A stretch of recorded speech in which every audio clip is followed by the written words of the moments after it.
इयत्ता 10वी विज्ञान आणि तंत्रज्ञान भाग 1 मधील 5वं प्रकरण आपलं चालू आहे उष्णता. यामध्ये आपण उष्णतेचे एकक इथपर्यंत मागच्या व्हिडिओमध्ये आपण माहिती घेतलेली आहे मागच्या पाठामध्ये.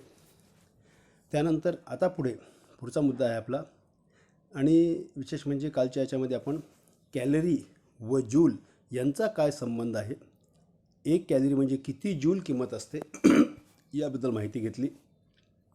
त्यानंतर आपला पुढचा अत्यंत महत्त्वाचा मुद्दा आहे विशिष्ट उष्माधारकता. प्रत्येक पदार्थामध्ये उष्मा सामावून घेण्याची एक विशिष्ट क्षमता असते, मर्यादा असते. ती प्रत्येक पदार्थाची वेगवेगळी असते. ती कशी असते त्यासाठी एक छोटासा प्रयोग आहे.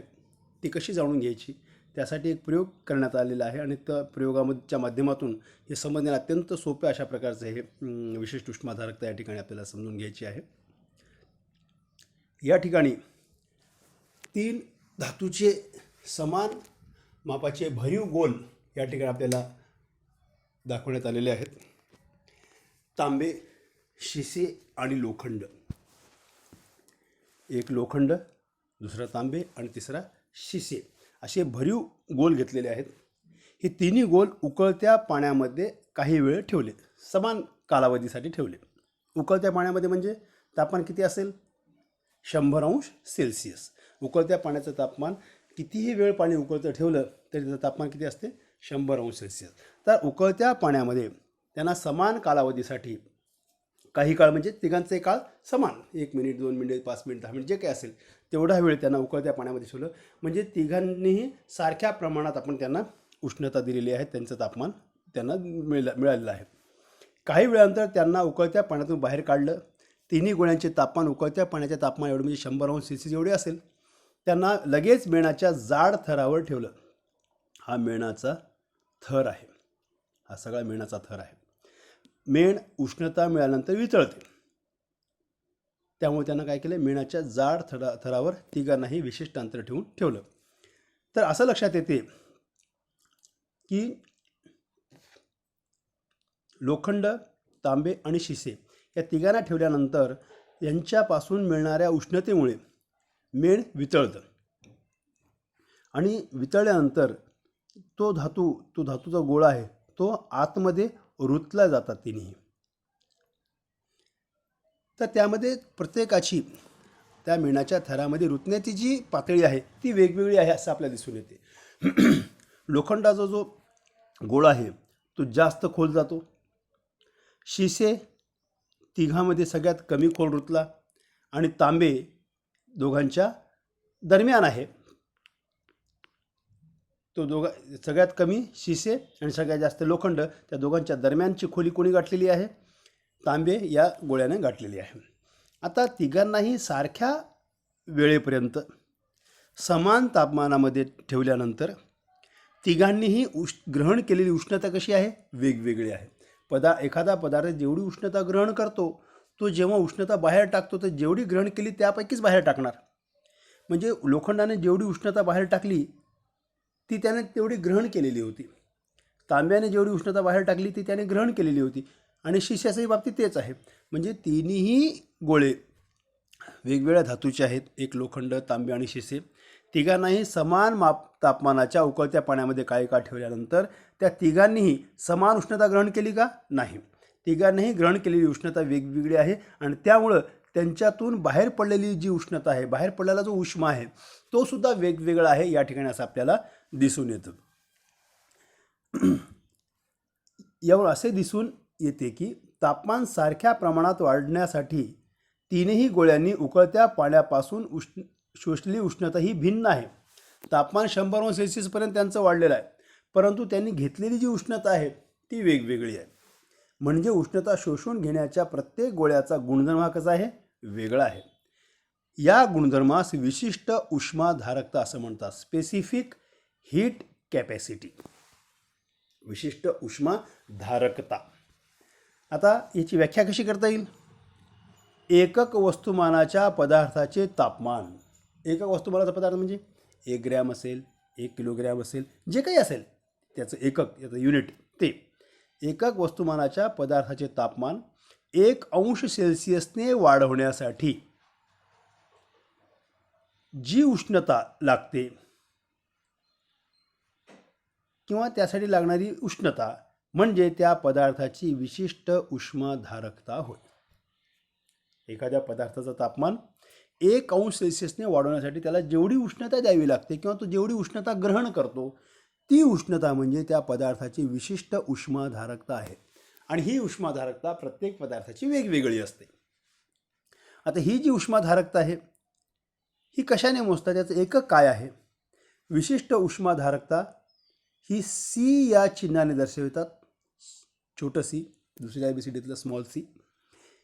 विशिष्ट उष्माधारकतेचे SI मापन पद्धतीतील एकक, MKS पद्धतीतील एकक जूल पर किलोग्रॅम अंश सेल्सिअस, जूल पर किलोग्रॅम डिग्री सेल्सिअस हे आहे.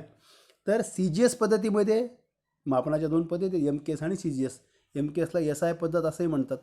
तर CGS पद्धतीमध्ये जूलच्या ऐवजी काय येईल? कॅलरी येईल. किलोग्रॅमच्या ऐवजी काय होईल? ग्रॅम होईल. परंतु अंश सेल्सिअस मात्र दोन्ही मापन पद्धतीमध्ये एकच एकक वापरलं जातं. तर जूल पर किलोग्रॅम अंश सेल्सिअस हे SI पद्धतीमध्ये एकक आहे विशिष्ट उष्माधारकतेचे. तर CGS पद्धतीमध्ये ते एकक आहे कॅलरी पर ग्रॅम अंश सेल्सिअस. आता वेगवेगळ्या पदार्थांची वेगवेगळी उष्माधारकता कशी असते हे या ठिकाणी आपल्याला एका तक्त्याच्या माध्यमातून दाखवलेलं आहे. बघा, हा तक्ता इथं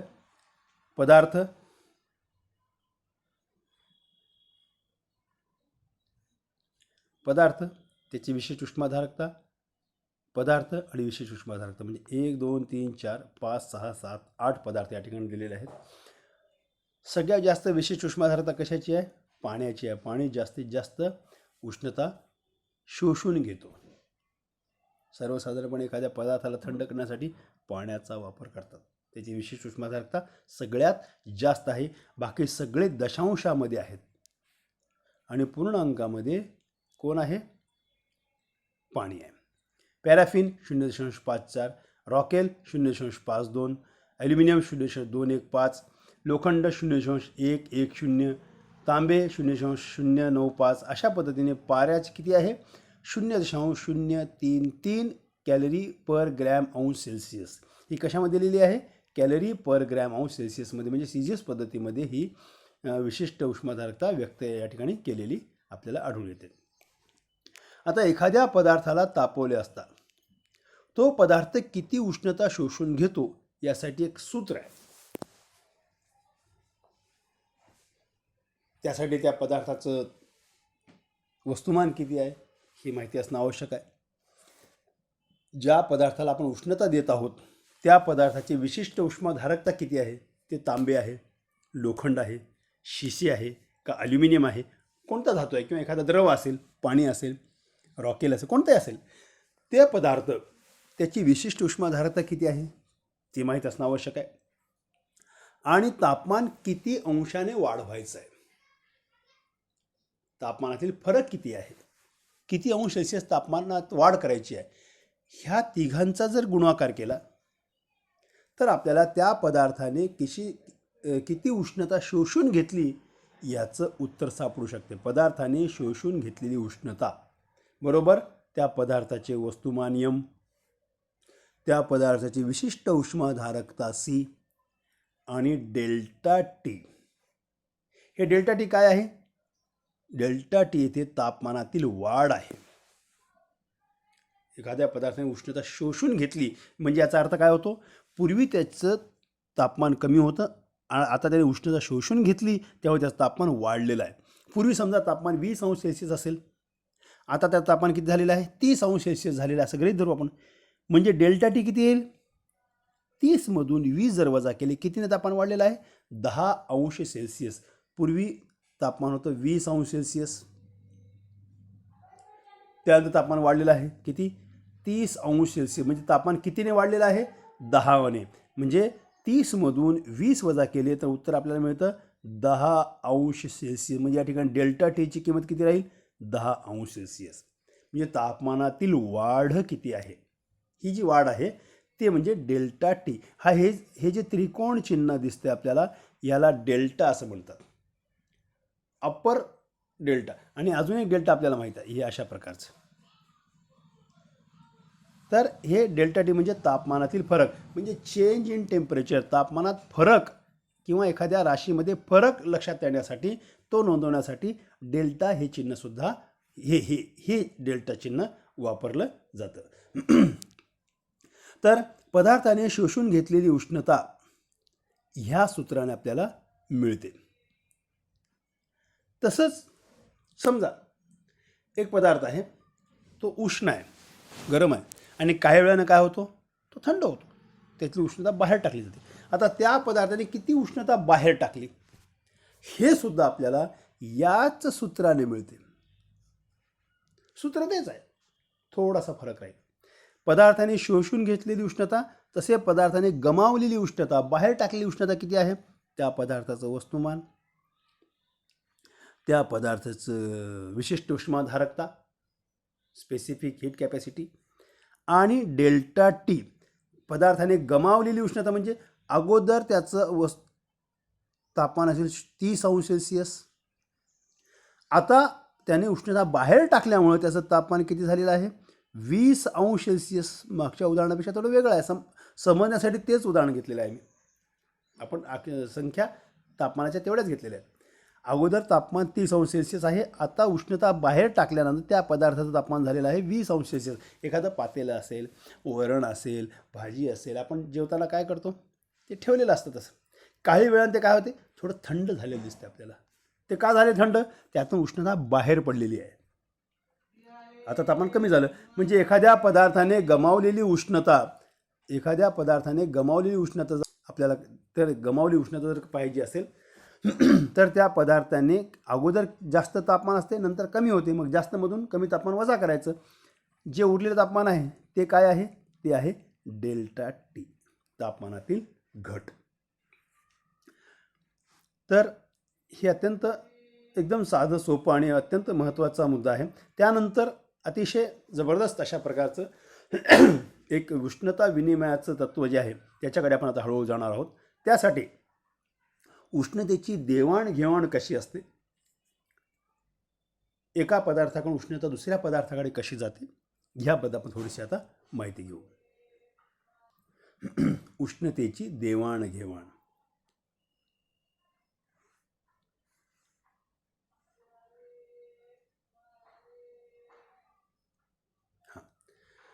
आता या ठिकाणी एक अशा प्रकारचं एक चित्र दिसतं तुम्हाला उजव्या बाजूला, ज्या ठिकाणी मी पेन चालवतोय.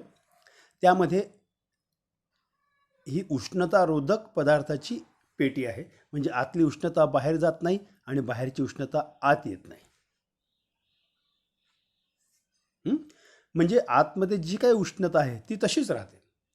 मग या ठिकाणी काय केलं आहे त्यांनी, या उष्णतारोधक पेटीमध्ये एक उष्ण वस्तू ठेवली आणि एक थंड वस्तू ठेवली.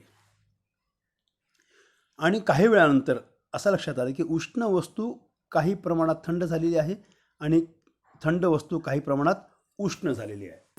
म्हणजे उष्ण वस्तूने गमावलेली उष्णता या थंड वस्तूने ग्रहण केलेली आहे आणि थंड वस्तू तापमान हळूहळू वाढलेलं आहे. असं होतं का की उष्ण वस्तू पूर्ण थंड होऊन जाते आणि उष्ण वस्तू एवढी उष्ण होऊन जाते?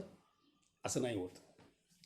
काय होते, उष्ण वस्तू आणि थंड वस्तू, उष्ण वस्तूकडून थंड वस्तूकडे जे उष्णतेचं वहन आहे, उष्णतेची देवाणघेवाण आहे, म्हणजे जे देवाण आहे ती कुठपर्यंत चालते देवाणघेवाण, जोपर्यंत दोन्ही वस्तूंचं तापमान समान होत नाही तोपर्यंत. जोपर्यंत दोघांचे तापमान समान झालं ती उष्णतेची देवाणघेवाण थांबते. म्हणजे एका वस्तूने उष्णता दिलेली आहे तेवढीच उष्णता या वस्तूने घेतलेली आहे. म्हणजे दोन्ही बाबी कशा आहेत, समान आहेत. जेवढी उष्णता या वस्तूने गमावलेली आहे तेवढीच उष्णता थंड वस्तूने कमावलेली आहे, स्वीकारलेली आहे. याला म्हणायचं उष्णता विनिमयाचे तत्व. कारण इथली उष्णता बाहेर तर गेली नाही, बाहेरची उष्णता आत येईल नाही. काही उष्णता ह्या कॅलरी मापीतील जे पदार्थ आहेत त्यांनी काही प्रमाणात शोषून घेतलेली आहे.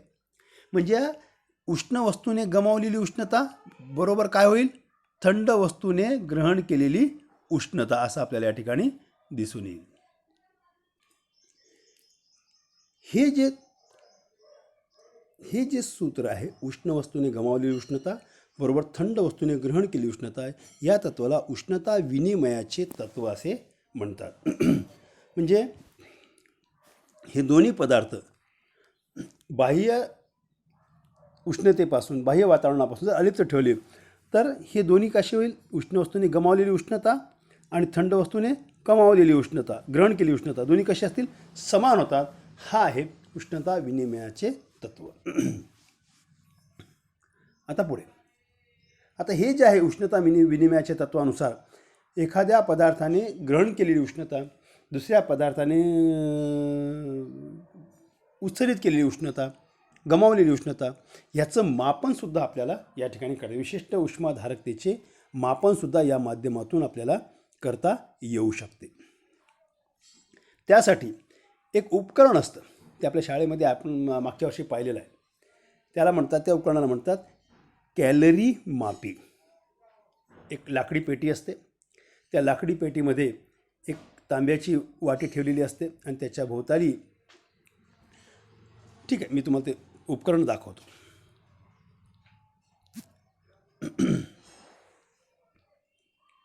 हे पहा, हे आहे कॅलरी मापी. ही लाकडी पेटी आहे. या लाकडी पेटीला हे झाकण आहे. झाकण सरकवलं की लाकडी पेटी बंद होते. यामध्ये एक तांब्याची वाटी आहे. या हे झाकण काढल्यानंतर तांब्याची वाटी बाहेर निघू शकते अशी, आणि त्या तांब्याच्या वाटीच्या भोवताली उष्णतारोधक पदार्थांचं आवरण आहे भोवताली. म्हणजे लाकडाचा आणि या कॅलरी मापीचा सुद्धा संपर्क होत नाही या उष्णतारोधक पदार्थामुळे.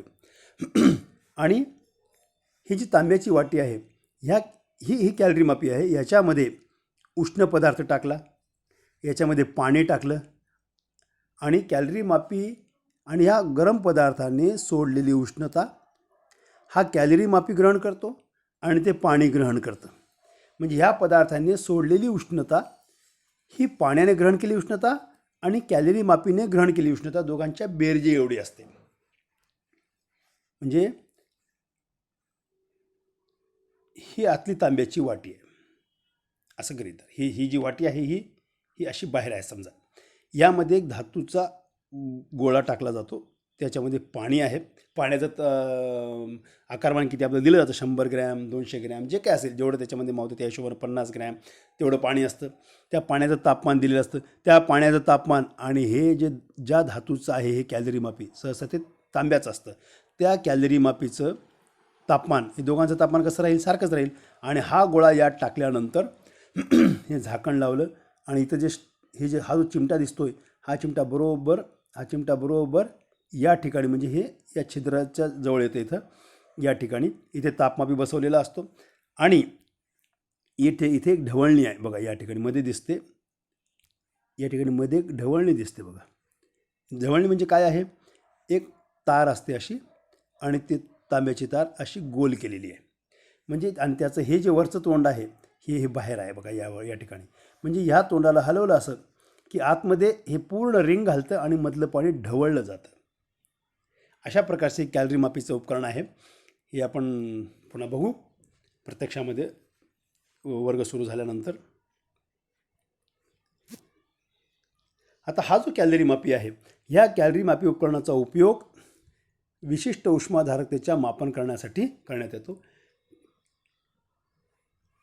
उष्णता दिलेला स्थायू पदार्थ कॅलरी मापीतील पाण्यात टाकला असता उष्ण स्थायू पदार्थाकडून कॅलरी मापीतील पाणी व कॅलरी मापी, म्हणजे तो धातू, कॅलरी मापी ज्या धातूचा आहे, आता जे आपण पाहिलं ते कोणत्या धातूचा आहे, तांबे या धातूचा आहे. सहसा तांब्याचा कॅलरी मापी असतो. यांच्यात उष्णता स्थानांतरणाची क्रिया चालू होते. स्थायू पदार्थ, पाणी आणि कॅलरी मापी यांचे तापमान समान होईपर्यंत उष्णता स्थानांतरणाची क्रिया चालू राहते. म्हणून आता बघा,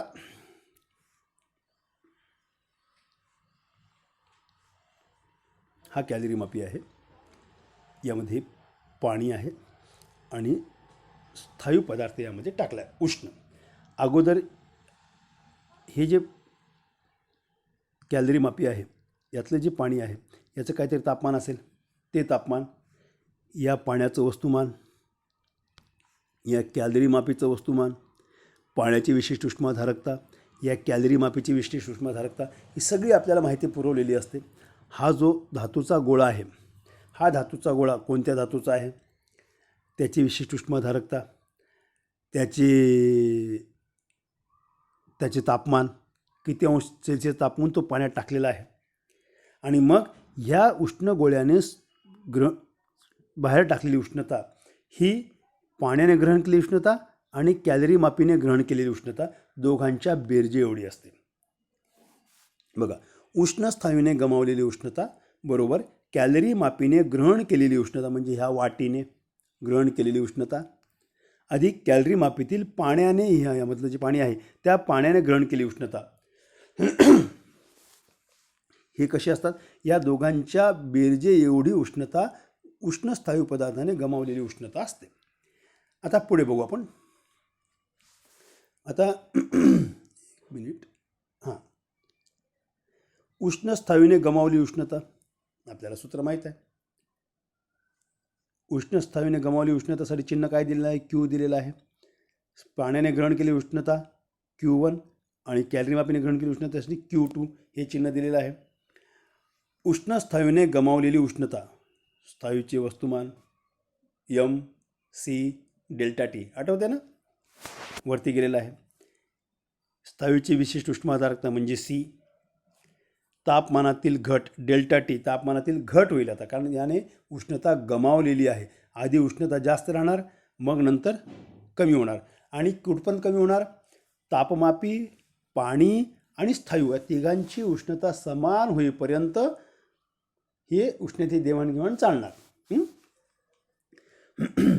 याने किती उष्णता गमावली, ते पाण्याने ग्रहण केली उष्णता, पाण्याचे वस्तुमान, पाण्याची विशिष्ट उष्माधारकता, तापमानातील वाढ, कारण आधी तापमान कमी होतं, आता तापमान वाढणार आहे धातूचा उष्ण गोळा त्यात टाकल्यानंतर.